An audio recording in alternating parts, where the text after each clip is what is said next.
Perangkat Desa Noman Baru Kecamatan Rupit, Kabupaten Muratara mendatangi kantor Dinas PMD P3A Kabupaten Muratara pasca diterimanya surat dari Bupati Musirawas Utara tentang pengangkatan dan pemberhentian perangkat Desa Noman Baru. Kepala Desa Noman Baru Muhazoni mengatakan kedatangan mereka ke kantor DPMD untuk mempertanyakan surat keputusan surat dari Bupati mengenai pengangkatan dan pemberhentian perangkat yang baru dilantik dinilai tidak sesuai prosedur. Kades sendiri membantah isi surat sudah melakukan mediasi karena surat Bupati Muratara yang diterimanya sudah terlambat masuk.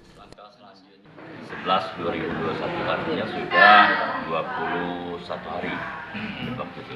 Sedangkan di dalam surat ini adalah perihal pengangkatan dan pemberhentian perangkat Desa Noman Baru.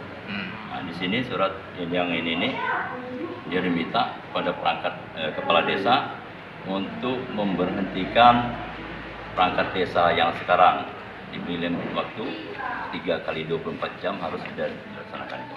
Jadi kami datang ke sini untuk mempertanyakan itu. Surat ini dibuat tanggal 25, tanda tangani, sementara diterima tanggal 15. Dan limit waktu kami untuk menyelesaikan penuntasan masalah ini adalah 3 hari. Makanya kami datang ke sini. Sementara itu, Kepala Dinas PMD P3A, Gusti Rohman mengatakan, pelantikan perangkat desa boleh dilakukan, namun harus sesuai prosedur yang telah ditetapkan pemerintah. Yang lama juga ada SKM juga kan, bahwa pemberhentian. Dan juga ini maksud kami prosedur kan banyak ketentuan di situ syarat-syaratnya.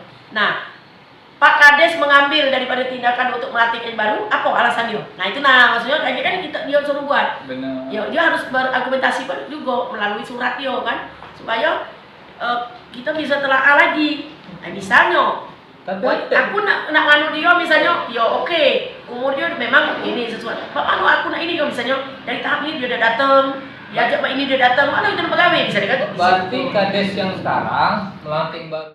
Adi Arianza, PAL TV.